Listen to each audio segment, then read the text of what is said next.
Hello नमस्कार दोस्तों, स्वागत है आपका आपके अपने यूट्यूब चैनल फ्यूचर गोल्स में। आज हम लोग बचा हुआ जो भी सिलेबस है वो सब खत्म करेंगे। आपको टेंशन नहीं लेना है, सारे के सारे टॉपिक्स अब ये देख लीजिए। कम से कम 40 से 50 क्वेश्चन आपको मेरी क्लास से मिलेंगे, इसकी मैं गारंटी दे सकता हूँ आपको। और ये भी याद रखिए कि जितना भी मैंने पढ़ाया है ना वो सब आपके लिए बहुत इंपॉर्टेंट है। ठीक है, तो हम लोग बिना किसी वेस्टेज के टाइम को आगे बढ़ते हैं। और आप ये भी देख लीजिएगा जो भी दिक्कतें हैं उसको, और प्लीज़ अगर आपको सब कुछ अच्छा लग रहा है तो प्लीज़ लाइक शेयर सब्सक्राइब ज़रूर करें। चलिए ठीक है, हटाइए, उसकी तो बात ही अलग है। आपका जो मन है करिए, वो तो आपके ऊपर डिपेंड करता है। तो हम लोग स्टार्ट करते हैं। थर्मोडायनेमिक्स से थोड़ा बहुत जो बचा है वो भी देख लेता हूँ, फटाफट स्टार्ट करता हूँ। पहले आपको फॉर्मूले याद करने हैं। क्यू इज इक्वल, ठीक है, Q is equal M S delta T आपने पढ़ा होगा। Q बराबर आपने एम एल भी पढ़ा होगा। Q बराबर आपने M S delta T M C V D T भी पढ़ा होगा। और इसके बराबर M C P D T भी पढ़ा होगा। ये सारे फॉर्मूले हैं एम एल के, ठीक है ना। इनको आपको ऐसे याद रखना। और Q बराबर आपने एक और फॉर्मूला पढ़ा होगा। वो फॉर्मूला होगा आपका कौन सा? Q is equal U plus P D V, या U plus W D W, ठीक है। डब्ल्यू डी डब्ल्यू ये आपने पढ़ा होगा। ये सभी फॉर्मूले इंपॉर्टेंट है। और इसके बराबर कभी कभी एग्जाम में इस तरह से पूछ देगा, 1/2 एम वी स्क्वायर पूछ देगा इसके बराबर, या एम जी एच पूछ देगा कन्वर्ट करने के लिए, पोटेंशियल एनर्जी कन्वर्ट करने के लिए पूछ देगा, ठीक है ना। आपको ये सब याद रखना है। यहाँ पर क्यू क्या है? क्यू आपके यहाँ पर क्या है? हीट है, ठीक है ना। ओके। इतना हो गया। कुछ बेसिक फॉर्मूले जो आपको याद रखने हैं, जो मैंने कल बताए थे। V R M S, V mean, and V most probable, ठीक है। ये होता है रूट 2 RT/m। ये होता है रूट 8 RT/पाई m। और ये होता है आपका 3 RT/m, ठीक है ना। ये आपको याद रखना है फॉर्मूला। इसमें से एक फॉर्मूला आपका ज़रूर एग्जाम में पूछा जाएगा, इसलिए आपको ये फॉर्मूला याद रखना है, क्योंकि ये बहुत ही इंपॉर्टेंट है। ओके, अब इसके आगे हम लोग चलते हैं एंट्रोपी पे।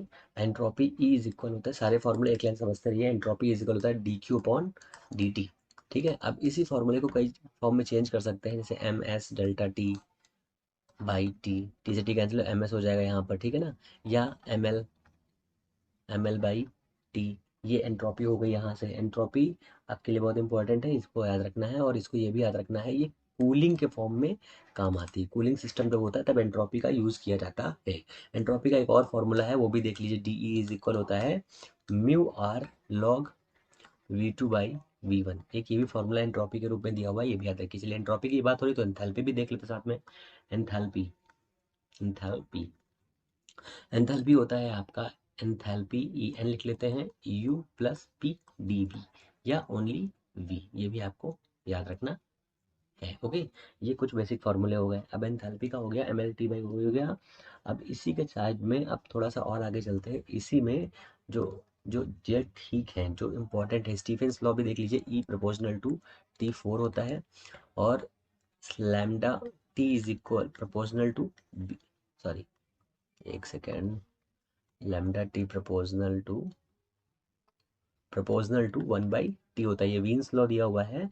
और delta theta T proportional to T1 plus T2/2 minus T0। ये भी एक न्यूटन का शीतलन नियम होता है, इसको भी याद रखिए आप, क्योंकि ये भी आपके लिए इम्पोर्टेंट है। ये भी एग्जाम में पूछा जा सकता है। और कुछ एक basic formula, I proportional to 1/λ⁴, या आई प्रोपोर्शनल टू न्यू मतलब फ्रीक्वेंसी की पावर 4। ये भी आपको फॉर्मूला याद रखना है। ये आपका स्टीफेंस हो गया, ये बीन्स हो गए, ये आपका न्यूटन के शीतलन नियम हो गया, ये आपका रेले लाइट लॉ हो गया, ये उसी का दूसरा फॉर्म हो गया, ठीक है ना। ये सारे के सारे फॉर्मूले आपके लिए मोस्ट इंपॉर्टेंट हैं, ये एग्जाम में एज इट इज़ पूछे जाएंगे। इस वाले फॉर्मूले का थोड़ा दूसरा पार्ट भी देख लीजिए, इसका स्क्रीनशॉट लीजिए, फटाक से होते आगे। ले लिया? चलिए आगे चलते हैं। तो इस वाले फार्मूले का जो मैंने बताया है आपको, कूलिंग वाला फार्मूला, उस कूलिंग वाले फार्मूले में D Q upon D T, ठीक है, इसके बराबर कभी T2, ओहो, टी T2 माइनस T1/2 हो रहा है भाई, by T proportional to T1 plus T2 by 2 minus T naught. इससे आपको फॉर्मूले से, इस फॉर्मूले से आपको क्या निकालना है, इस वाले फॉर्मूले से आपको निकालना है न्यूटन के शीतलन नियम से, यहाँ पे T1 T2 या टी निकाला जाएगा, ठीक है ना। आपसे ये वाला टी पूछा जाएगा, या फिर यहाँ पे मैक्सिमम मोमेंट टेम्परेचर पूछ सकता है आपसे, इतना यहाँ से पूछ सकता है और कुछ नहीं पूछेगा, ठीक है। आपको इतना याद रखना है, ठीक है। अब आ जाइए आप थर्मल एक्सपेक्शन पे। थर्मल एक्सपेक्शन के लिए फॉर्मूला होता है आपका Q is equal K A delta theta T by L. ये आपने फॉर्मूला पढ़ा होगा। तो Q by T is equal हो जाएगा, H इज इक्वल हो जाएगा K A delta theta by L, ठीक है। अब यहाँ से हम लोग देखेंगे क्या, R थोड़ा बहुत ज़्यादा मोटा लग रहा है, इसको पतला कर लेते हैं, ठीक है। इसके बराबर हम लोग देखेंगे, इसके बराबर हम लोग देखेंगे, इसके आगे का फॉर्म, इसके आगे का फॉर्म देखेंगे हम लोग, L बाई के ए बराबर, के एल बाई के ए बराबर एल बराबर, हाँ ठीक है, delta theta by H is equal R. ये देखेंगे, ये वाला फॉर्मूला आपको याद रखना है, ये रेजिस्टेंस के लिए फॉर्मूला दिया हुआ है, ठीक है ना। इसको भी आपको याद रखना है एज इट इज, क्योंकि ये भी आपके एग्जाम में पूछ जाएगा। सीरीज और वो कॉम्बिनेशन के लिए are is equal R1 plus R2 हो जाएगा, पैरेलल के लिए 1/R1 प्लस R2 हो जाएगा, ठीक है ना। अब यहाँ से एक बेहतरीन क्वेश्चन जो एग्जाम में कई बार पूछा गया है कि थर्मल कॉफिशिएंट, यहाँ पर जो के दिया हुआ है ये क्या है, थर्मल कॉफिशिएंट है, ये है थर्मल कोफिशिएंट, ठीक है ना। कॉफिशिएंट दिया हुआ है, थर्मल कॉफिशिएंट और शेयरिंग कॉफिशिएंट ईटा और सीवी। सीवी पता है ना आपको क्या होता है, ग्राम अणुक स्थिर आयतन पर जो है, कांस्टेंट वॉल्यूम पर जो है स्पेसिफिक हीट होती है। इन तीनों में रिलेशन पूछा गया है, ये बहुत इंपॉर्टेंट क्वेश्चन है, आपको ये वाला क्वेश्चन याद रखना है, क्योंकि ये आपसे क्वेश्चन पूछा जा सकता है। तो ये हो जाएगा आपका के by eta is equal CV, ये वाला फॉर्मूला आपको याद रखना है, ठीक है ना। ये वाला आपके एग्जाम के लिए बहुत ही इंपॉर्टेंट फॉर्मूला हो सकता है। और एक क्वेश्चन बन सकता है कि थर्मल कंडक्टिविटी और रेजिस्टिव कंडक्टिविटी और टेम्परेचर में रिलेशन क्या होता है, तो के सिग्मा इज इक्वल टी आपको याद रखना है, ये वाला फॉर्मूला भी आपके लिए इंपॉर्टेंट हो जाएगा, ठीक है ना। ये भी आपको याद रखना है एज इट इज, ऐसे ही। रेलाइट का फॉर्मूला मैंने बता दिया है, अब आपको एक और फॉर्मूला देखना है, इसका स्क्रीनशॉट ले लो फटाक से, तो चलते हैं नेक्स्ट। तो हम लोग लिखेंगे ब्लैक से, तो ब्लैक में क्या हो जाएगा, प्लांक ऑसिलेटर, प्लैंक ऑसिलेटर, ठीक है। कि एवरेज एनर्जी कितनी होती है, पहले एनर्जी कितनी हो जाएगी, एच न्यू हो जाएगी, एवरेज एनर्जी कितनी हो जाएगी, एच न्यू बाई ई की पावर एच न्यू बाई के टी माइनस वन, ठीक है। ये आपकी प्लांक एनर्जी की वो हो जाएगी, एवरेज एनर्जी हो जाएगी। आपको यही दो याद रखना है, इसी में से दो में से कोई एक फॉर्मूला फंस जाएगा। अब आपको अगर यहाँ से पूछ रहे हैं तो हम लोग थोड़ा सा इसको और भी देख लेते हैं, देख के लेते हैं थोड़े फॉर्मूला देख लेते हैं। M is equal M not 1 - v² by C square भी हम लोगों ने पढ़ रखा है, तो ये भी देख लेंगे, ठीक है साथ में। तो जब ये देख लेंगे तो इसके साथ में हम लोग और कुछ देखेंगे क्या, इसके साथ में देखेंगे हम लोग L is equal L naught 1 - v² by C square, और T is equal T naught by 1 - v² by C square, और एक फॉर्मूला देखेंगे X equal X minus V T by, ओहो एक्स डैश यहाँ पर होगा 1 - v² बाई सी स्क्वायर। ये लॉरेंट्ज formula है। ये 3-4 फॉर्मूले आपको ऐसे ही याद रखने हैं, ठीक है ना, क्योंकि ये आपके एग्जाम में ऐसे ही पूछ जाएगा। पी बराबर होता है एम वी या एम सी, या हो जाएगा M not 1 - v² by C square C. ये भी आपको फॉर्मूला याद रखना है, यहाँ से कुछ क्वेश्चन पूछे जा सकते हैं, ठीक है। स्क्रीनशॉट लो फटाक से। ओके, नेक्स्ट चलते हैं हम लोग, ये हो गया हमारा। अब चलते हैं हम लोग सोलर कांस्टेंट के ऊपर, सोलर कांस्टेंट, ठीक है। सोलर कांस्टेंट, सोलर कांस्टेंट क्या होता है, सिग्मा इज इक्वल होता है, इसकी वैल्यू याद रखिए 2 केल्विन सेंटीमीटर -2 मिनट -1। इसके लिए आपको अगर पूरा डिटेल में समझना है तो आप ये पूरा वीडियो आपसे देखिएगा जा करके, प्लेलिस्ट में सब पड़े हुए हैं, इन सभी का क्लियरली मैंने समझाया है कैसे क्या इसका बनना है, कैसे क्या होना है। अब कुछ और बेसिक फार्मूले, इसके तो हो गया आपका, लॉज हो गया, ये सभी हो गए। अब इसमें आपको ये देखना है जो बेसिक दिया हुआ है, कुछ सिंपल फैक्ट, गामा का मान क्या होता है, C P by C V होता है, ठीक है। C P minus C V बराबर आर होता है, आर होता है। पी वी की पावर गामा होता है, पी वी की पावर, पी वी की पावर गामा बराबर कांस्टेंट होता है, ठीक है। ये भी आपको याद रखना है। फिर अब यहाँ पर कभी कभी पूछ देता है कि एक अणु को, दो अणु को और तीन अणु, मतलब 1 मॉलिक्यूल 2 मॉलिक्यूल 3 डायपोल, मतलब डायपोल ऐसे करके पूछ लेता है। तो आपको याद रखना है सी वी इज इक्वल 1/2 FR होता है, ठीक है ना। तो एफ की वैल्यू कितनी होती है, एफ की वैल्यू होती है 3 फॉर 1, एफ की वैल्यू 5 होती है फॉर 2, ठीक है। ये हो गया मोनो के लिए, ये हो गया डाई के लिए, ये हो गया टेट्रा के लिए, मतलब 3 के लिए 6 भी होती है 7 भी होती है। तीनों वैल्यू रख करके यहाँ से हम सीवी का मान निकाल लेंगे। ये सब मैं पढ़ा चुका हूँ आपको, ये सब मैं बिल्कुल नहीं पढ़ाया, ठीक है ना।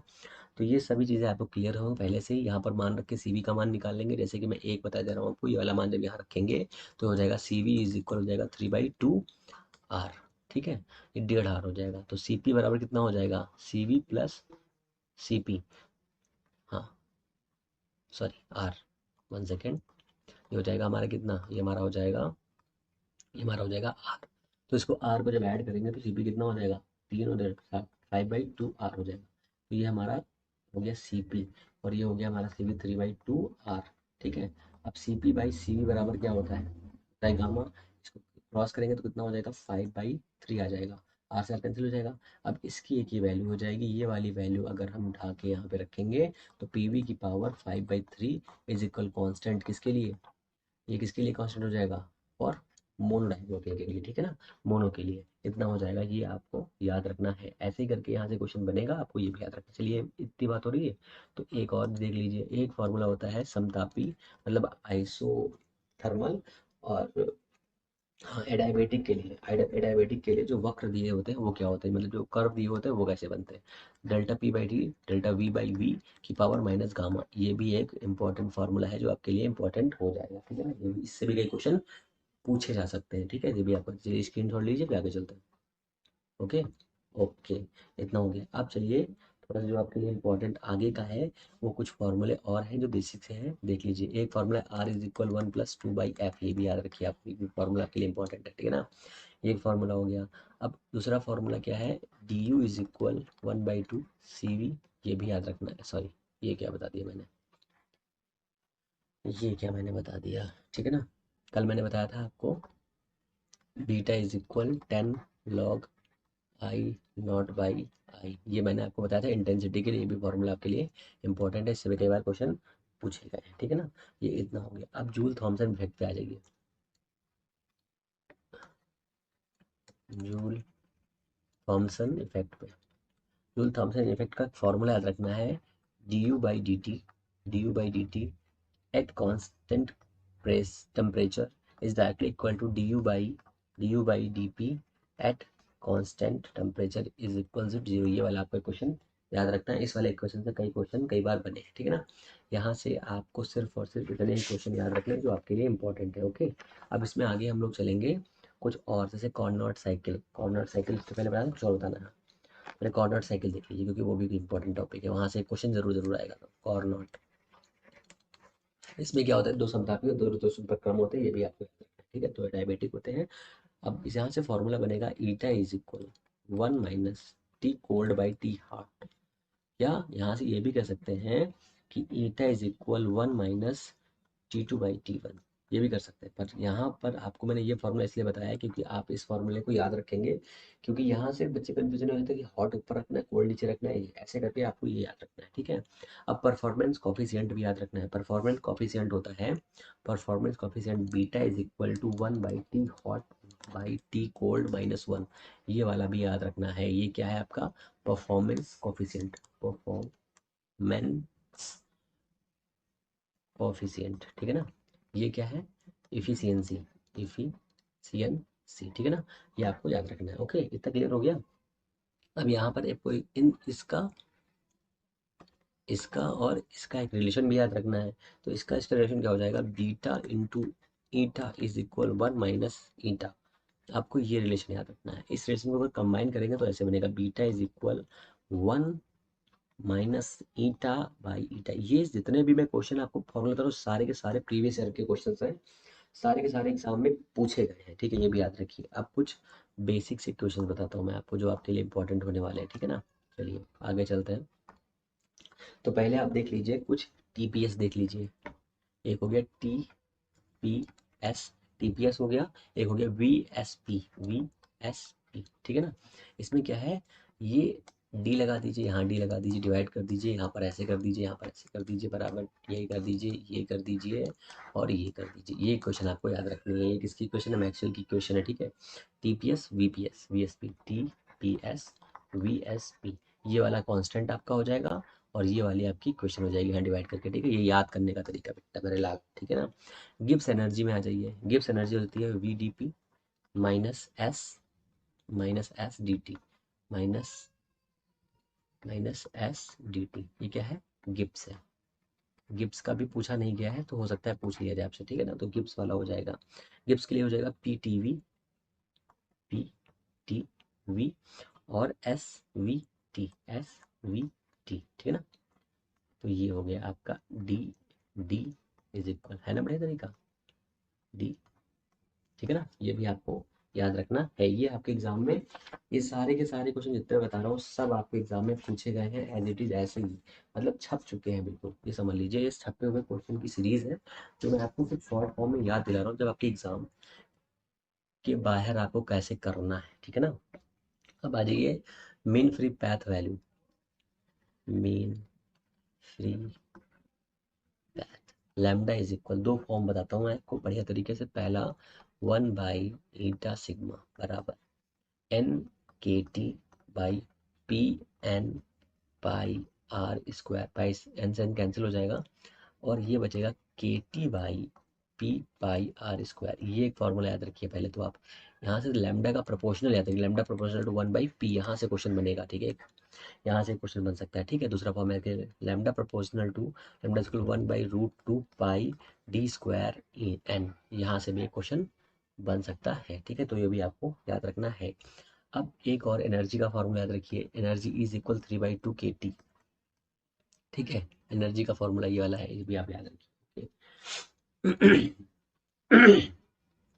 अब याद रखिए आप क्रिटिकल टेम्परेचर, जो बायल इक्वेशन थे, क्रिटिकल टेम्परेचर 8/27 RB, ठीक है ना।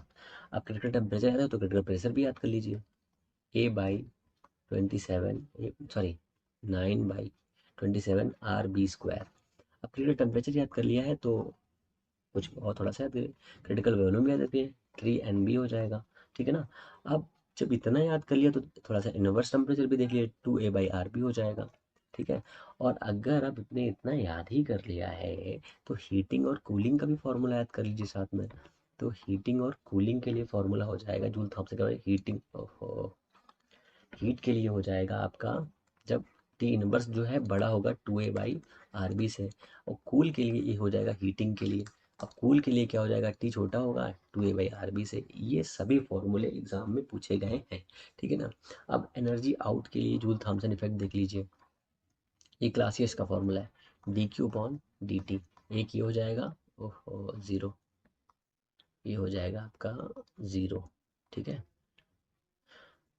और एक हो जाएगा dQ/dt और होल सरफेस, ये ज़ीरो। तो ये वाला जो दिया हुआ है ये है एनर्जी आउट, जब एनर्जी बाहर निकलेगी, एनर्जी जब आउट होगी और ये एनर्जी इन होगी तो ये वाला फॉर्मूला होगा, ठीक है ना, क्लासियस का, ठीक है ना। इतना क्लियर हो गया अब आपको। अब आप ये समझ लीजिए इतने में से कम आपके आधे क्वेश्चन सॉल्व हो जाए। कम से कम 40 क्वेश्चन का मेरा टारगेट है कि आपको 2 दिन में 40 क्वेश्चन करने हैं कम से कम, ठीक है ना। अब देख उसके लिए देखिए सिंपल हार्मोनिक मोशन में जैसे डैम्प्ड ऑसिलेशन है, फोर्स ऑसिलेशन है, इसके अकॉर्डिंग कुछ इक्वेशंस देख लीजिए। तो सबसे पहले हम लोग देखते हैं, दो इक्वेशंस मैं लिखता हूँ पहले आपके लिए। तो पहली इक्वेशन में लिखता हूँ, पहले इसको क्लियर करता हूँ एक लाइन से, पूरा इसे बता देता हूँ। ये हो गया, अब लिखूंगा ब्लैक से। तो ये हो गया d²y/dt² plus d²y/dt² 2k dy/dt plus ω² y is equal to P0 sine omega T. ये एक इक्वेशन हो गई, ठीक है ना। इस इक्वेशन के लिए जो आपकी एंगुलर फ्रीक्वेंसी का फॉर्मूला हो जाएगा ω0² माइनस B/2m का होल स्क्वायर, रूट में जाएगा, ठीक है ना। ये हो गया।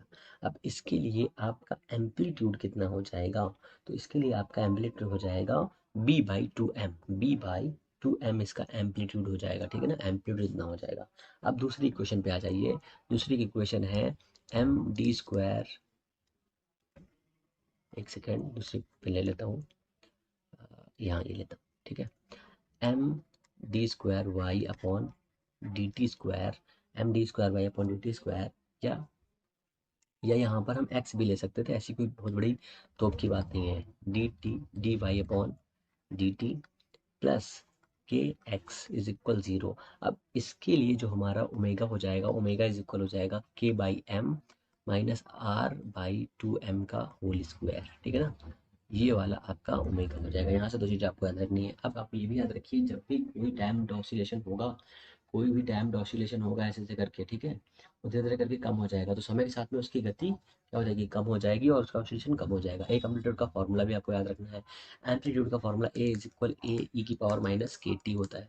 आपको ये वाला फॉर्मूला याद रखना है। इसमें समय के साथ में डिक्रीमेंट होगा, ठीक है, ये भी आपको याद रखना है। एम्पलीट्यूड के लिए फॉर्मूला आपको याद रखना है, ई इज इक्वल ई की power minus B T by 2m भी आपको याद रखना है। ये आपका फॉर्मूला कौन सा है, ये आपका फॉर्मूला है एम्पलीट्यूड निकालने के लिए। अगर एम्पलीट्यूड दिया होगा यहाँ पे बी का कांस्टेंट, बी की वैल्यू निकालनी होगी, तो बी टी बाई 2m, यहाँ पे सब कुछ दिया होगा कांस्टेंट, इसका मान निकाल सकते हैं आप आराम से, ठीक है ना।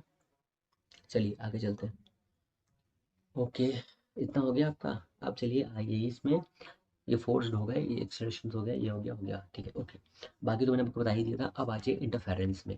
इंटरफेरेंस में आई प्रपोजनल टू, वो आई प्रपोजनल टू ए स्क्वायर होता है, ये आपने पढ़ रखा है, ठीक है। तो A is equal A one square plus A two square plus 2a1 a2 cos theta, ये आपने फॉर्मूला पढ़ रखा है, पहले से बचपन से पढ़ा होगा, ये वाला फॉर्मूला का इस्तेमाल करना है।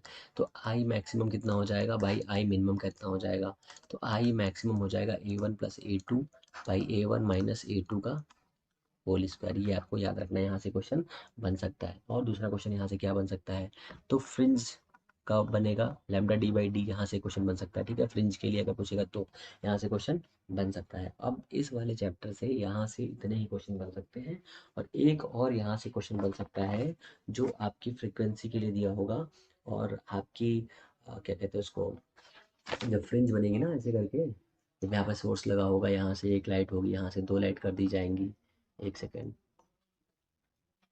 यहाँ से दो लाइट कर दी जाएगी, एक यहाँ से यहाँ तक जाएगी, यहाँ से आ जाएगी, तो यहाँ से ऐसे करके बनता है ना इमेज वो वाली। उसमें अगर यहाँ पर हम पतली सी टी लगा देते हैं, टी के लिए जो फॉर्मूला होता है, वो फॉर्मूला मैं आपको बताता हूँ, एक सेकंड रुक जाइए बस। हाँ, पतली स्लिट के लिए डी का फॉर्मूला हो जाएगा D by 2d mu minus one is equal to lambda. ये यहाँ से आपको ये वाला फॉर्मूला याद रखना है, ठीक है ना।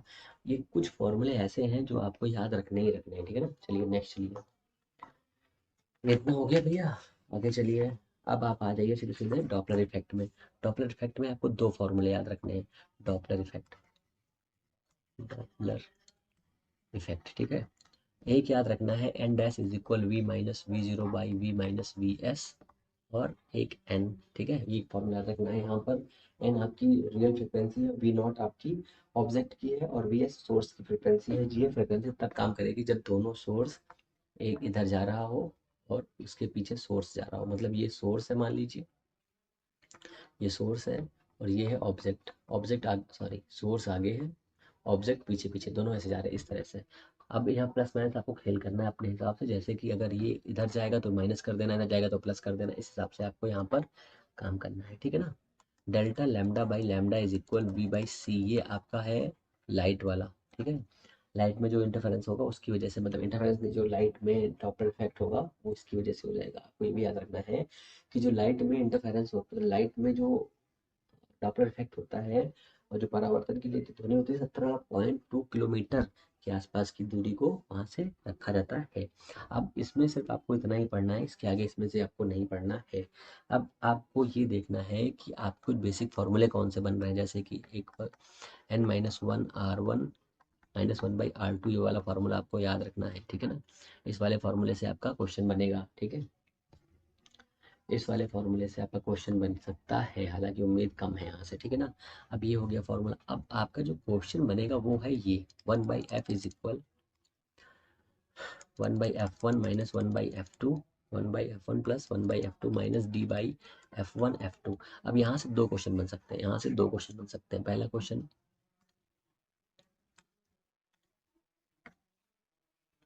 यहाँ पर कर लिया एफ टू ये दिख नहीं रहा ना, ब्लैक कर लेता हूँ, तो ये हो जाएगा एफ टू, ठीक है ना। अगर एफ की वैल्यू 0 हो और एफ वन एफ टू बराबर एफ हो तो डी की वैल्यू कितनी हो जाएगी, यहाँ से एक क्वेश्चन बन सकता है, ठीक है ना। तो ये हो जाएगा 0 is equal 1/f plus 1/f minus D by F square, ठीक है ना। देखिए अब यहाँ से अगर हम f सीधे कॉमन कर लें तो कितना हो जाएगा, यहाँ से हो जाएगा 2 माइनस का डी बाई एफ, ठीक है ना। तो बराबर 0, पहले तो f बराबर 0 हो गया, एक ये कंडीशन हो गई, ठीक है ना। दूसरी कंडीशन के लिए क्या होगा, दूसरी कंडीशन के लिए हो जाएगा यहाँ पर 2 is equal D by F, D is equal हो जाएगा 2f, ये भी आपको याद रखना है, ठीक है ना। चलिए नेक्स्ट चलते हैं, फटाफट स्क्रीनशॉट लेते रहिए और आगे बढ़ते रहिए क्योंकि आगे बढ़ना बहुत ज़रूरी है। ओके, अब एक आ जाइए जो आपका अवर्णक लेंस का दिया हुआ होगा उसके लिए, तो ω1/f1 बराबर ω2/f2। कितना जल्दी कर रहा हूँ ना मैं, थोड़ा आराम से चलते हैं। ω2/f2 ये फॉर्मूला आपको याद रखना है, ठीक है ना।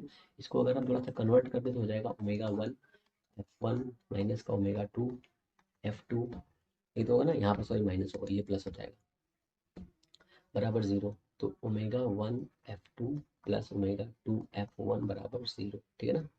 ये भी आपको याद रखना है, ये वाला इंपॉर्टेंट फॉर्मूला है क्योंकि ये यहाँ से क्वेश्चन बनेगा ही बनेगा। दो लेंसों के बीच की दूरी बताइए, तो दो लेंसों के बीच की दूरी तब बतानी है जब, हाँ ये ऐसे बताना है, मिनिमम स्फेरिकल, ये बताइए, ये क्वेश्चन आया एग्जाम में, minimum minimum minimum spherical aberration, aberration, ठीक है ना, फॉर प्लानो कॉन्वेक्स लेंस के लिए, ठीक है ना। इसके लिए पता नहीं, इसके लिए कैसे क्या हो जाएगा, पहले मिनिमम देख लीजिए, उसके लिए कैपिटल F 0 हो जाएगा, इसलिए D कितना हो जाएगा, F1 प्लस F2 हो जाएगा, ठीक है ना। अभी जब मैं रैम स्टे आइज और हाइगन साइज बताऊंगा तो वहाँ पे आपको सारी चीज़ें क्लियर हो जाएंगी, ठीक है ना। इतना हो गया। अब दो लेंसों के बीच की दूरी कितनी होनी चाहिए, तो D is equal F1 plus F2/2 होनी चाहिए, तो आपने पढ़ रखा है रैम्स आइज बीज में, है ना। वो सारा का सारा डिटेल्स में मैंने बताया हुआ है, आपको वहाँ से देख लेना है। अभी इतना हो गया, अब आपको देखना है हाइगेंस में, तो हाइगेंस में क्या पढ़ेंगे हम लोग, हाइगेंस में, तो हाइगेंस में आपको दो चीज़ें याद रखनी है, हाइगेंस में आपको दो चीज़ें याद रखनी है। पहली चीज़ क्या याद रखनी है कि हाइगेंस में जो फोकस दूरियां थी तो कितनी थी, एक 3f थी एक f थी, ये आपको याद रखना है, दो फोकस दूरियां याद रखनी है। d कितना था, 2f था, d है आपका 2f था, ये भी आपको याद रखना है ना, दो हो गए। और मिनिमम एब्रेशन के लिए कंडीशन क्या थी, f is equal f1 plus f2/2 याद रखना है आपको, यहाँ सॉरी d लिख लीजिए, d d और ये हाइगेंस हो गया। रैम्सडन आईपीस में, रैम्सडन आईपीस में भी यही है सबका सब, पर इसमें जो फोकस दूरी f1 की जगह पर f2 दोनों, मतलब दोनों फोकस दूरी सेम है यहाँ पर, ठीक है ना, दोनों फोकस दूरी सेम है। और एक सेकंड, और यहाँ पर जो है, और यहाँ पर जो मिनिमम एब्रेशन की कंडीशन है d is equal f1 plus f2/2 है, किसके लिए, एक क्रोमेटिक लिए, एक क्रोमेटिक के लिए इतना है, और जो आपका स्फेरिकल कंडीशन के लिए है उसके लिए है f1 माइनस f2, ठीक है ना। ये भी आपको याद रखना है, दो चीज़ें आपको याद रखनी है क्योंकि यही एग्जाम में आपसे पूछा जाएगा, ठीक है ना। मिनिमम डिस्टेंस लेंस के बीच में कितनी रखी जाएगी, तो मिनिमम लेंस के बीच में डिस्टेंस कितनी हो जाएगी रैम्सडन आइस के बीच में, 2/3f रखी जाएगी, यहाँ पे कितनी होगी, यहाँ पर 3/4f होगी, ठीक है। दो चीज़ें याद रखनी, इतने से क्वेश्चन फंस जाएगा आपका, ठीक है ना। चलिए आगे चलते हैं। अब ये हो गया, यहाँ से आपका सारा सारा आईपीएस तो खत्म हो गया, ठीक है। अभी कुछ और बचा है, अब आपका कुछ बचा है जो बेसिक क्वेश्चंस हैं वो देखिए जरा, जैसे कि आपका पता है रैम्सडन आईपीस कैसा होता है, रैम्सडन रैम्सडन कैसी आईपीस होती है, तो ये पॉजिटिव होती है, इसमें स्केलिंग होती है, ये भी याद रखनी है। हाइगेंस कैसी होती है, हाइगेंस निगेटिव होती है, ये भी आपको याद रखना है, ठीक है ना। स्पेरिकल एब्रेशन के लिए ये कैसे, दोनों के दोनों कैसे होते हैं, D is equal f1 minus f2 दोनों होते हैं, ये भी आपको याद रखना है, ठीक है ना। और एक्रोमेटिक के लिए, ये स्पेरिकल हो गया, एक्रोमेटिक के लिए लिख लीजिए, एक्रोमेटिक, एक्रोमेटिक एब्रेशन का डी इज इक्वल होता है f1 प्लस f2/2 होता है, ये भी आपको याद रखना है, ओके। अब f इसके लिए कितना होता है, मैंने पहले बताया f इज इक्वल होता है 3/4, f इसके लिए होता है सॉरी 2/3, यहाँ होता है 3/4f, ठीक है ना। इतना मैंने पहले बता दिया, इसको पढ़ाइए। इतना हो गया, अब आगे चलिए, चलिए आगे चलते हैं। अब आ जाइए आप सीधे, हाँ ये तो मैंने बता दिया है, माइकलसन व्यतिकरण में आ जाइए, Michelson interference, Michelson interference, Michelson, Michelson interference, ठीक है। इंटरफेरेंस, मैकेनिकल इंटरफेरेंस में आपको 2-3 फॉर्मूले याद रखने हैं जो आपके लिए इंपॉर्टेंट हो सकते हैं मेरे हिसाब से। N lambda is equal to D, यहीं से फॉर्मूला बनेगा आपका क्वेश्चन, ठीक है ना, यहीं से आपका क्वेश्चन बनेगा। यहाँ पर एन क्या है, एन है आपका number of fringe, number of fringes, ठीक है ना, नंबर ऑफ फ्रिंजेस है यहाँ पर। ओके, अब यहाँ से कैसे बन सकता है क्वेश्चन, तो यहाँ से ऐसे बनेगा एन वन लैम्डा वन बराबर एन टू लैम्डा टू, यहाँ से क्वेश्चन बन सकता है। ओके, यहाँ से क्वेश्चन बन सकता है। और कुछ याद, थोड़ा सा और याद रखना है, अब इतना याद कर, थोड़ा सा और याद कर लेते हैं। और याद करने में क्या है, तो और याद जब हम करेंगे तो यहाँ पर हमारा बनेगा B is equal lambda by theta is equal D lambda by D, ये आपको याद रखना है। ये यहाँ पर क्या दिया है, ये फ्रिंज की मोटाई दी हुई है, ठीक है ना। अब सीधे हम लोग आते हैं जोन प्लेट में, इसको हटाओ यहाँ से, पूरा पूरा कचरा हटाओ यहाँ से। अब हम लोग आते हैं सीधे जोन प्लेट में। जोन प्लेट में लिखूंगा पिंक कलर से, जोन प्लेट, ठीक है। जोन प्लेट के कुछ इंपॉर्टेंट फॉर्मूले हैं, वो देख लीजिए जो आपके लिए एग्जाम में एज इट इज। फोकस दूरी कैसे क्वेश्चन आएगा, फोकस दूरी एफ एन इज इक्वल हो जाएगा R N square by 2n-1 lambda, ठीक है। यहाँ से पूछेगा कि पहली दूसरी तीसरी में फोकस दूरी कितनी होगी जोन प्लेट में, तो आपको याद रखना है 3 नंबर वाली फोकस दूरी कई बार पूछी गई है। तो एफ एन कितना हो जाएगा 3 नंबर के लिए, हो जाएगा आर एन की पावर टू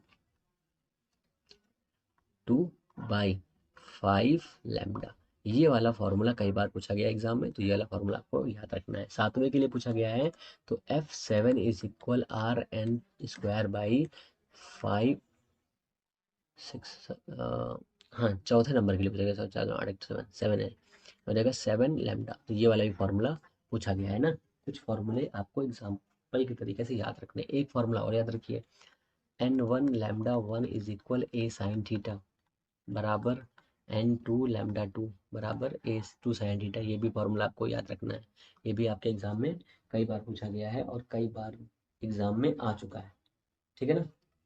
हाँ भाई, जोन प्लेट में कुछ और बेसिक फार्मूले हैं, जैसे कि रेडियस। जोन प्लेट कैसी होती है, ये देखिए, ये जोन प्लेट होती है, एक समतल प्लेट होती है कांच की, और उस प्लेट में क्या होता है, रिंग्स बनते हैं, ठीक है, इस टाइप के रिंग्स बनते हैं। तो उस रिंग्स में कुछ डार्क कुछ ब्राइट टाइप के बनते हैं, उसकी रेडियस बतानी है। तो उसकी रेडियस के लिए फॉर्मूला होता है R N is equal to N N lambda, ठीक है। ये वाला फॉर्मूला आपको याद रखना है न्यूटन के लिए। इसमें फॉर्मूला क्या बनेगा, R N proportional to root N, ये पूछा जाएगा आपसे, रूट एन, एक सेकेंड, रूट रूट एन ये आपसे पूछा जाएगा, ठीक है ना। इतना ही पूछ सकते हैं। अब इसके लिए 2-3 कंडीशंस हैं। क्या कंडीशन है, तो इसका टाइम डिफरेंस कितना होना चाहिए, t/2 होना चाहिए। फेज डिफरेंस कितना होना चाहिए, फेज डिफरेंस होना चाहिए पाई। Path difference λ/2। इतना चीज़ें इसमें आपको याद रखनी है, 3 चीज़ें आपको याद रखनी है, यहाँ से क्वेश्चन बन जाएगा, ठीक है ना। तो अब एक चीज़ और याद रखनी है, इसका एरिया कितना हो जाएगा। जैसे मान लीजिए तुमने रेडियस बता दी, इसका एरिया कितना हो जाएगा, इसका एरिया हो जाएगा पाई आर एन स्क्वायर। तो कितना बचेगा, पाई एन लैम्डा एन, ये इसका एरिया हो जाएगा। ये भी आपसे एग्जाम में पूछा गया क्वेश्चन है, तो ये भी आपको याद रखना है, ठीक है ना। चलिए आगे चलते हैं। ठीक लग रहा है, मज़ा आ रही कि नहीं आ रही है, मज़ा आना बहुत ज़रूरी, ठीक है ना। मज़ा नहीं आएगी तो मज़ा नहीं। फिर आ जाइए न्यूटन्स रिंग में। न्यूटन रिंग से 2 टाइप के क्वेश्चन बनेंगे। पहला क्वेश्चन बनेगा ब्राइट रिंग का जो रेडियस होता है वो कितना होता है, डार्क रिंग का कितना होता है, फेज डिफरेंस कितना होता है, और इसमें किस प्रकार के जो है रिंग्स बनते हैं, मतलब इवन या ऑड बनते हैं। 2 टाइप के क्वेश्चन बन सकते हैं यहाँ से। तो आपको यहाँ पे यह याद रखना है, जैसे कि ये दिया हुआ है न्यूटन्स रिंग, तो न्यूटन्स रिंग, तो न्यूटन्स रिंग के लिए आपको फॉर्मूले याद रखने हैं 2, एक पहला फॉर्मूला और दूसरा फॉर्मूला। तो पहला फॉर्मूला होता है ब्राइट के लिए, ब्राइट के लिए देखेंगे सबसे इंपॉर्टेंट फॉर्मूला जो रेडियस के लिए दिया हुआ होगा, वो रेडियस के लिए फॉर्मूला आपका हो जाएगा R N proportional to 2n-1, root लगाइए पहले तो आप, लैम्डा आर बाई 2 म्यू। यहाँ से क्वेश्चन बनेगा आपका R N proportional to 1/μ root में। यहीं से क्वेश्चन आपका बन जाएगा, आपको बस यही है फॉर्मूला याद रखना है, बस यहीं से आपका क्वेश्चन बन जाएगा, ठीक है ना।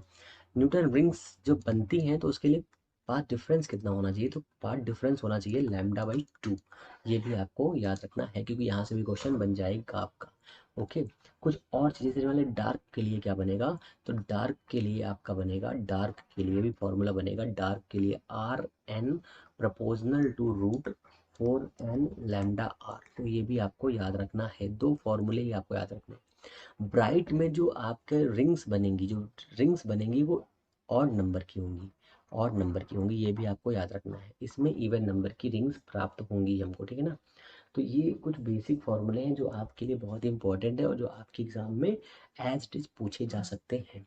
अब इसमें देखिए कुछ आएगा जैसे रिजॉल्विंग पावर आएगा, रिजॉल्विंग पावर, ठीक है, resolving power of a prism, ठीक है। प्रिज्म का एक हो गया, दूसरा क्या हो जाएगा यहाँ पर, टेलीस्कोप हो जाएगा, टेलीस्कोप हो जाएगा, एक हो जाएगा माइक्रोस्कोप, माइक्रोस्कोप हो जाएगा। तीनों के फॉर्मूले एक लाइन से आप देख लीजिए, पहले हो जाएगा λ/d λ, पहले तो आप ये याद रखिए। दूसरा फॉर्मूला T du/d λ, एक इसको कन्वर्ट करेंगे तो इसमें कन्वर्ट हो जाएगा ना। टेलीस्कोप के लिए क्या होता है 1.22 λ/d। यहाँ पर अगर हम इसका जो रिजॉल्विंग पावर दिया है, अगर इसकी हम इसको इन्वर्स कर देंगे तो हमारा जो रिजॉल्विंग पावर दिया है ना, ये इसकी लिमिट आ जाएगी, ठीक है ना, इसकी लिमिट आ जाएगी, ये भी आपको याद रखना है। तो इसका हो जाएगा λ/2 म्यू साइन अल्फा। ये तीन फॉर्मूले आपको याद रखने हैं, यहाँ से एक फॉर्मूला आपका एग्जाम में छप जाएगा, ठीक है। ओके, नेक्स्ट चलते हैं हम लोग। अब इसमें देखिए जो आपका ग्रेटिंग दिया हुआ है, ग्रेटिंग के लिए कुछ फॉर्मूले हैं, जैसे जो ग्रेटिंग होती है ना आपकी जोन प्लेट की ग्रेटिंग, उसके लिए कुछ फॉर्मूले, n λ = E + B sin theta. आपको ये याद रखना है पहले तो फॉर्मूला, ये भी आपके इंपॉर्टेंट है। अब इसी कंडीशन में फॉर मैक्सिमम के लिए याद रखना है, फॉर मैक्सिमा के लिए, maximum maximum number of spectra, ठीक है। तो इसके लिए क्या हो जाएगा, n λ = E + B, या A + B, यहाँ से क्वेश्चन बन सकता है, ठीक है ना। ये आपसे यहाँ से पूछ सकता है, या फिर इसकी जगह पर आपसे पूछ लेगा A + B sin theta = n λ, यहाँ से क्वेश्चन पूछ सकता है, ठीक है ना। एक और यहाँ से ग्रेटिंग का फॉर्मूला बन सकता है λ/d λ = n। यहाँ पर जो कैपिटल N है, यहाँ पर ये क्या है, नंबर्स हैं, ठीक है। इतना क्लियर हो गया। यहाँ से जितने भी मैं आपको क्वेश्चन बता रहा हूँ, ये सारे के सारे आपके एग्जाम में ऐसे छपे हुए क्वेश्चन, ठीक है ना। अब आ जाइए आप प्लेट ग्रेडिंग में, जो जोन प्लेट में जो आपका हाफ प्लेट ग्रेडिंग हुआ है उसका, तो डबल रिफ्रैक्शन क्रिस्टल, ठीक है। नेक्स्ट पेज में चलते हैं, ठीक है, इससे लिखते हैं, हाँ ठीक है। तो double refraction refraction negative crystal के लिए आपका वैल्यू क्या हो जाएगा, एक सेकेंड, आपकी वैल्यू क्या हो जाएगी, म्यू ई बड़ा हो जाएगा म्यू ओ से, ठीक है ना। म्यू ई बड़ा हो जाएगा म्यू ओ से, एक सेकेंड, ये पॉजिटिव है, सॉरी, पॉजिटिव वाला हो जाएगा ऐसा। निगेटिव वाले में क्या होगा, निगेटिव क्वेश्चन में हो जाएगा ये आपका म्यू ई छोटा हो जाएगा म्यू ओ से। ये है आपके इंडेक्स, ठीक है ना, आपको ये याद रखना है, दोनों इंडेक्स आपके लिए इंपॉर्टेंट है। अब आपको याद रखना है thickness, thickness thickness of a half half view plate of a quartz, ठीक है ना। इसका फॉर्मूला क्या हो जाएगा, तो इसका फॉर्मूला हो जाएगा T = 1/2 lambda mu O minus mu E.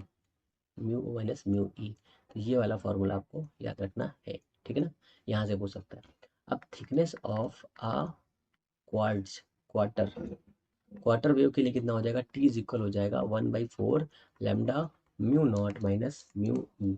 यहाँ से ये वाला फार्मूला हो जाएगा, ये वाला भी आपको फार्मूला याद रखना है, ठीक है। दो फार्मूले आपके लिए बहुत इंपॉर्टेंट है, यहाँ से क्वेश्चन कंफर्म बनेगा, ठीक है। आप कुछ और बेसिक फार्मूले देख लीजिए, जैसे कि ये मैंने आपको कई बार बता रखा है, जैसे कि lambda D is equal rho, sorry, delta dot D is equal rho, delta dot E is equal rho by epsilon naught, ये भी आपको पढ़ रखा है। Delta B is equal 0, delta E is equal D by D T, ये भी आपको याद रखना है। Delta B is equal to mu naught J याद रखना है, ये एम्पियर का नियम है, ये भी आपको याद रखने हैं। कुछ बेसिक बेसिक से फॉर्मूले हैं बहुत अच्छे अच्छे से जो आपके लिए इंपॉर्टेंट ही है, ये समझ लीजिए। N I A square by A square plus X square की पावर 3/2 ये भी होता है एक एक्सेल की चारों तरफ से। मान लीजिए यहाँ पर एक पॉइंट दिया हो, इसके अकॉर्डिंग यहाँ पर हमें कुछ निकालना है रेडियस इसके अकॉर्डिंग, तो ये इसके लिए फार्मूला जो बनेगा वो फार्मूला हो जाएगा आपका ये, ठीक है ना। इसको भी हटाइए, चलिए इसका भी काम खत्म। अब इसके आगे जो हमारे फॉर्मूले दिए हुए हैं वो समझिए जो बहुत ही इंपॉर्टेंट है, क्योंकि अब बस थोड़े से टॉपिक बचे हैं जो आपके एग्जाम में एज इट इज फंसेंगे। और ये आप मान लीजिए जब आप पेपर दे के आएंगे ना तब कहेंगे कि सर आपने जितनी मैराथन इसमें दी है उतने ही क्वेश्चन एग्जाम में आए हैं, लगभग लगभग मैंने सारा आपको कवर करा दिया, कुछ भी छोड़ा नहीं है। समझ लीजिए जितने प्रीवियस क्वेश्चन है सबके सब एक लाइन से उड़ा दिए मैंने आपको, ठीक है ना। क्योंकि यही इंपॉर्टेंट क्वेश्चन है, यहीं से क्वेश्चन बनते हैं, बाकी तो क्वेश्चन आते ही नहीं ना, ये भी तो आप समझ लीजिए। तो अब इसके आगे चलिए, इसके आगे चलते हैं हम लोग। हाँ चलिए इसके आगे चलते हैं। तो कुछ फॉर्मूले देख लीजिए पहले, तो जहाँ से क्वेश्चन पिछली बार बना था वहाँ से बन सकता है वो वाले फॉर्मूले, जैसे कि आपको एक फॉर्मूला याद रखना है, तो ब्लैक से लिखना स्टार्ट करता हूँ एक लाइन से। F is equal 1/4 pi epsilon naught Q by R square. यहाँ से ई इज इक्वल हो जाएगा Q by 4 pi R square, 4 pi epsilon naught ये हो जाएगा, ठीक है ना। वी सब हो जाएगा, ये तो आपको पता ही है ना, ये सब आपने बचपन में पढ़ रखा होगा। बट आपको जो इम्पोर्टेंट फार्मूला पढ़ना है वो इम्पोर्टेंट फार्मूला है ये। एक सर्किल से यहाँ पर दूरी डिस्टेंस दी हुई है, उसके लिए इलेक्ट्रिक फील्ड कितनी हो जाएगी डिस्क दिया हुआ है 1/4 pi epsilon naught Q x by A square plus X square की पावर 3/2, ये आपको फॉर्मूला याद रखना है क्योंकि यहाँ से क्वेश्चन बन सकता है। ओके, अब आपको ये भी याद रखना है कि एक इंसुलेटर प्लेट के अंदर पोटेंशियल और इलेक्ट्रिक एनर्जी कितनी कितनी होती है। तो E इज इक्वल होता है सिग्मा बाई एप्सिलॉन नॉट, आपने ये फॉर्मूला पढ़ रखा है तो आपको पता ही होगा, ठीक है ना। अब इसके लिए एक और चीज़ है कि एक इंसुलेटर दिया हुआ है, मतलब एक कंडक्टर दिया हुआ है, कंडक्टर कंडक्टर। अरे यार एक सेकंड, वो साफ कर लेते हैं इसको। एक कंडक्टर दिया हुआ है, ओके कंडक्टर दिया हुआ है, कंडक्टर कंडक्टर के लिए क्या करना है हमें, तो इलेक्ट्रिक फील्ड ये एक गोला है, इसके इस पॉइंट पर और यहाँ पर, तो यहाँ पर इलेक्ट्रिक फील्ड जीरो हो जाएगी, यहाँ पर आर के बराबर हो जाएगी, यहाँ पर आर के बराबर हो जाएगी, मतलब ये फॉर्मूला लगेगा 1/4 pi epsilon naught Q by R square, इसी से आपका फॉर्मूला हो जाएगा, ठीक है ना। इसको उठाइए, चलिए नेक्स्ट चलते हैं हम लोग। अब जो हमारा इंसुलेटर नहीं होता है, दूसरा टाइप होता है किसमें, जो इंसुलेटर होता है, सपोज करिए एक गोला दिया हुआ है और इस वाले पॉइंट से यहाँ पर और यहाँ पर हमें निकालनी है इलेक्ट्रिक फील्ड निकालनी है। तो आपको ये बताना है कि इलेक्ट्रिक फील्ड की वैल्यू कितनी कितनी हो जाएगी और कहाँ पर क्या क्या होगा। तो आपको ये याद रखना है, इस वाले फिगर के लिए आपको ये याद रखना है ग्राफ, इस वाले ग्राफ के लिए याद रखना है। तो यहाँ पर आपका इलेक्ट्रिक फील्ड हो जाएगा ज़ीरो, फिर ऐसे बढ़ेगा एक स्ट्रेट लाइन के लिए, फिर ऐसे हो जाएगा, ठीक है। मतलब यहाँ पर जो इलेक्ट्रिक फील्ड की वैल्यू है वो ई प्रोपोर्शनल टू आर के फॉर्म में रहेगी, ठीक है ना। और इस वाले पर ई प्रोपोर्शनल टू 1/r के फॉर्म में रहेगी। आपको यही दो चीज़ें याद रखनी है, बस यहीं से आपका क्वेश्चन क्लियर हो जाएगा। ओके, अब इस वाले में और क्या बचा है, अब आपका पोटेंशियल बचा है v is equal 1/4 pi epsilon naught Q by R होता है। हालांकि यहाँ से क्वेश्चन बनेगा नहीं, फिर भी देख लीजिए q is equal C V होता है, ये भी एक देख लीजिए c is equal 4 pi epsilon naught r होता है, ठीक है, कैपेसिटेंस दिया हुआ है। c is equal C1 + C2 भी याद रखिएगा, ये भी यहाँ से क्वेश्चन बन सकता है, ठीक है ना। सेल के लिए E1/E2 इज इक्वल L1/L2 याद रखिएगा, एक सेल के लिए क्वेश्चन दिया हुआ है, इसको हटाइए, ठीक है। अब ये सेल हो गया, सेल के साथ में अब इसके आगे जो हमारे इम्पोर्टेंट क्वेश्चंस हैं वो क्वेश्चंस हैं जो कई बार एग्जाम में फंसे हैं, वो है आपका cell E is equal W/Q, ठीक है। ये हो गया एक formula, E is equal V+IR, ये आपने पढ़ा होगा फॉर्मूला, स्मॉल आई है ये, ठीक है, स्मॉल आई स्मॉल आर, ठीक है ना। ये हो गया एक फॉर्मूला, ये भी आपने पढ़ा होगा। P is equal V I पढ़ा होगा, P is equal V square by R पढ़ा होगा, ये भी फॉर्मूला पावर के लिए दिया हुआ है, यहाँ लेकिन यहाँ से क्वेश्चन नहीं बनेगा। B is equal mu naught I, एक second, mu naught I by 2 pi R, ये भी पढ़ा होगा आपने formula. B dot D L is equal mu naught I, यहाँ से फॉर्मूला बन सकता है, ठीक है, क्वेश्चन बन सकता है। F/L, जो दो चालकों के बीच में जो फोर्स लगता है वो भी आपको याद रखना है, mu naught by 4 pi I1 I2 by R, ये वाला दिया, दो चालकों के बीच में जो फोर्स लगता है उसके लिए, ठीक है ना। ये हो गया बेसिक फार्मूला। अब इसको हटाइए यहाँ से, नेक्स्ट पेज में चलते हैं। ये सब मैं बेसिक आपको याद दिला रहा हूँ बस, और कुछ नहीं यहाँ से, ठीक है ना। अब जो इम्पोर्टेंट फार्मूला है वो है एक ये कि tau is equal M B sine theta, यहाँ से क्वेश्चन बन सकता है, ठीक है ना। M is equal N I A number of coil, ठीक है, नंबर ऑफ टर्म्स। तो डायमैग्नेटिक के लिए ससेप्टिबिलिटी की वैल्यू यहाँ लिखता हूँ, डायमैग्नेटिक हो जाएगा पैरा, ये हो जाएगा डाया पैरा फेरो, ठीक है। इसके लिए वैल्यू कितनी होगी 1, इसके लिए 1, इसके लिए बहुत ज़्यादा 1, ठीक है ना, इतना हो जाएगा। ये कुछ वैल्यू हैं जो आपको याद रखनी है। अगर दो कॉइल एक साथ दी हुई हैं उनके लिए, अगर ये दिया हुआ है सपोज करिए ये कॉइल दी हुई है, इस कॉइल के लिए भी कितना हो जाएगा, म्यू नॉट एन आई हो जाएगा, ठीक है ना। ये भी आपको याद रखना है क्योंकि यहाँ से क्वेश्चन कई बार बन चुका है, ठीक है ना। अगर एक कॉइल ऐसी दी हुई है, ठीक है, इसके आगे हम लोग देखते हैं ये जो क्वेश्चन दिया हुआ है आपका same to same as it is वाला।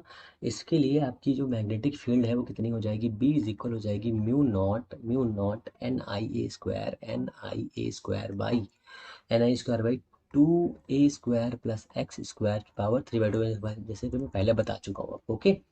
इस वाले क्वेश्चन से आपका इतना ही आ सकता है। एक और फॉर्मूला देख लीजिए, E/V -1 इज इक्वल R/R, ये भी आपको फॉर्मूला याद रखना है, ओके। चलिए नेक्स्ट पे चलते हैं। इतने फॉर्मूले मैंने आपको बता दिए हैं, इसमें से आप ये समझ लीजिए आधे से ज़्यादा आपके एग्जाम में आएंगे। और अगर आपने सारे तैयार कर लिए अरे तो फिर पूछिए मत, आपको मज़ा मज़ा आ जाएगा बिल्कुल। क्योंकि इसके आगे क्या पूछेगा एग्जामिनर, ये भी तो सोचिए आप। अब मैं कुछ फार्मूले आपको बेसिक से बताता हूँ जो आपके लिए बेहतरीन इंपॉर्टेंट है। जैसे कि एक फार्मूला देख लीजिए, बोहर साइकिल से रेडियस का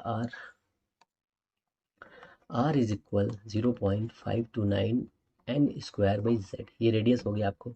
वेलोसिटी आपकी हो जाएगी 2.6 × 10⁻⁶ z/n, ये वेलोसिटी हो गई।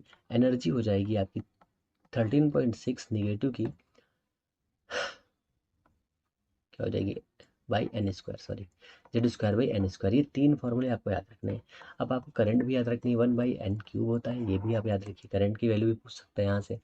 एक और फॉर्मूला याद रखिए, 1/λ इज इक्वल R1 - N1² ये भी आप याद रख सकते हैं। तीनों फार्मूले हो गए आपके क्लियर। अब इन फार्मूलों में से आपसे क्या पूछा जाएगा, यहाँ से रडबर्ड नियतांक की वैल्यू पूछ सकता है। R इज इक्वल 1.097 10⁻⁻⁷ मीटर होता है, सॉरी +7 मीटर इनवर्स होता है, ठीक है ना। यहाँ से ये पूछ सकता है, और एक चीज़ से पूछ सकता है, E2 - E1 is equal H nu पूछ सकता है, H/c पूछ सकता है, E is equal mc² is equal to H nu पूछ सकता है, ठीक है। और यहाँ से क्या फॉर्मूला बन सकता है, अब नेक्स्ट चलते पहले पेज पे। तो काइनेटिक एनर्जी देख लीजिए कितनी हो जाएगी, काइनेटिक एनर्जी के इज इक्वल हो जाएगी 1/2 mv²। पोटेंशियल एनर्जी कितनी हो जाएगी 1/4πε0 Q/r होती है ये, ठीक है। अगर अब रदरफोर्ड मॉडल को एक्सप्लेन थोड़ा सा कर ले हम लोग, तो यहाँ से अगर अल्फा पार्टिकल जाके टकरा के वापस निकलेगा तो 2α यहाँ से इलेक्ट्रॉन, तो कितना हो जाएगा ये 1/4πε0 2 इलेक्ट्रॉन Ze/r, ये हो जाएगा। यहाँ से आपकी पोटेंशियल एनर्जी, यहाँ से आर की वैल्यू निकाल सकते हैं, ठीक है ना। के बराबर हो जाएगा 1/8πε0 Ze²/r, यहाँ से आपकी काइनेटिक एनर्जी हो जाएगी, ठीक है ना। काइनेटिक एनर्जी हो जाएगी। अब आपको बोहर्स का सेकंड लॉ याद रखना है, NH/2π वाला फार्मूला भी याद रखना है। यहाँ से ये वाला एग्जाम में भी कई बार पूछा जा चुका है कि इसका फार्मूला क्या होता है, ठीक है। एक AMU भी याद रखना है आपको, एक AMU बराबर कितना होता है 1.6 × 10⁻⁻27 kg होता है, 27 kg, ये भी आपको याद रखना है, ठीक है। एक जो एक एएमयू होता है कितनी एनर्जी के बराबर होता है, 931.5 मेगा इलेक्ट्रॉन वोल्ट के बराबर होता है, ठीक है ना, ये भी आपको याद रखना है, ठीक है। चलिए नेक्स्ट पेज पे चलते हैं। इतना हो गया।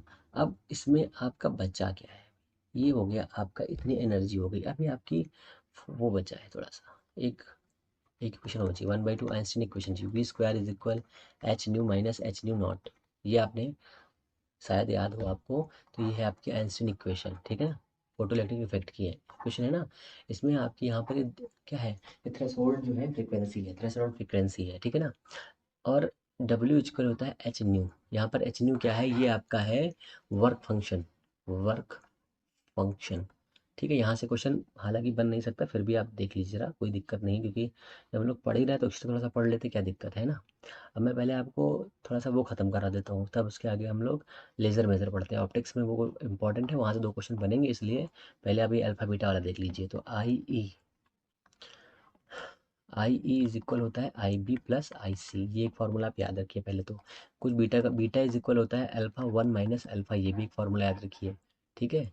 अल्फा यहाँ पर क्या है, ये सब करंट कॉफिशिएंट है, gain, current gain, voltage gain, ऐसे निकालना है। तो अल्फा इज इक्वल होता है डेल्टा आई सी बाई आई ई, ठीक है। बीटा इज इक्वल होता है delta I C by I B, ठीक है। और गामा इज इक्वल होता है delta I E by I B, ठीक है ना। ये हो गया आपका ये। तो अल्फा बीटा इज इक्वल होता है गामा, ये भी आपको याद रखना है, ठीक है ना। ठीक होता है गामा, ये भी याद रखना है। वन माइनस अल्फा और one plus beta is equal होता है वन, ये भी फॉर्मूला आपको याद रखना है, क्योंकि ये कई बार एग्जाम में पूछा जा चुका है। तो beta by alpha, beta by, एक सेकंड, ये गलत हो गया भैया, एक सेकंड। तो एक second, beta by alpha, beta by alpha is equal होता है गामा, ये आपको याद रखना है। और इसमें ये भी याद रखना है कि ये जो ये ये ऐसे करके, ठीक है ना, अरे ऐसे एक चित्र बनता है, उसका भी याद रखना, ठीक है ना। अब इसमें आपको क्या याद रखना है, एक दो फॉर्मूले और याद रखने हैं, उनको भी देख लीजिए, ठीक है। जैसे एक फार्मूला होता है E is equal 12375 by lambda, ये है एंगस्ट्रॉन, इलेक्ट्रॉन वोल्ट में एनर्जी। ये वाला फार्मूला आपको याद रखना है, क्योंकि यहाँ से क्वेश्चन कई बार बन चुका है, ठीक है। अब आप चलिए सीधे सीधे जहाँ से क्वेश्चन एग्जाम में आएगा, छपेगा आपके एग्जाम में ऐसे का ऐसे ही, वो है लेज़र मेजर, ठीक है ना। आपका लेज़र मेजर ही बचा है। तो लेज़र मेजर में आपको सबसे पहले क्या पढ़ना है, 3-4 टॉपिक पढ़ने हैं। माइकलसन अपने मैंने पढ़ा ही दिया है आपको, रिजॉल्विंग पावर मैंने पढ़ा ही दी है आपको। हाँ, अब आ जाइए, पहले आ जाइए आइंस्टीन कॉफिशिएंट पे।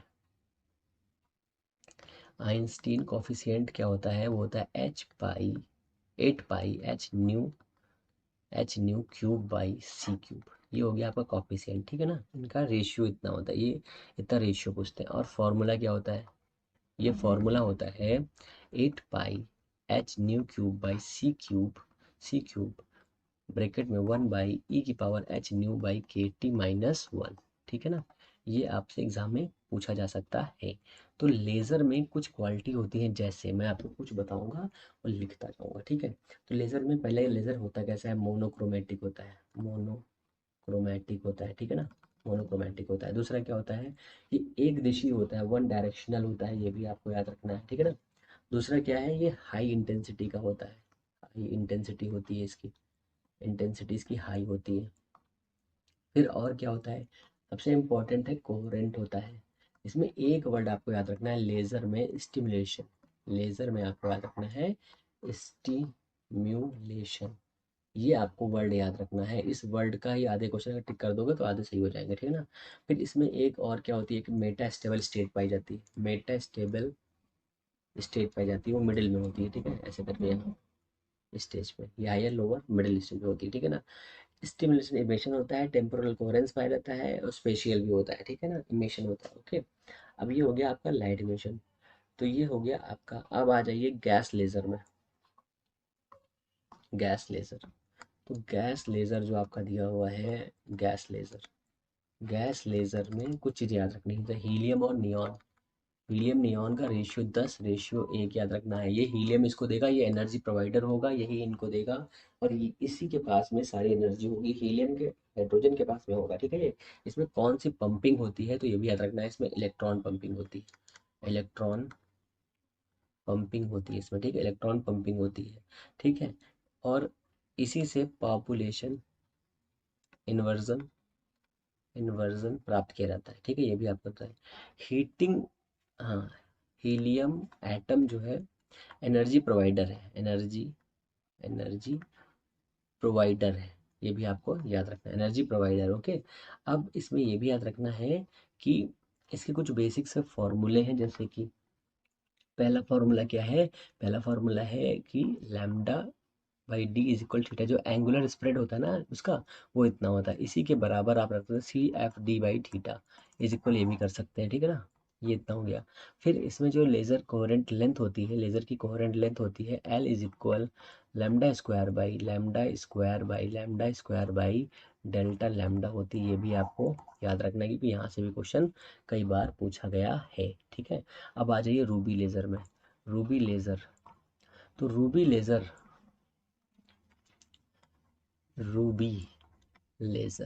ठीक है।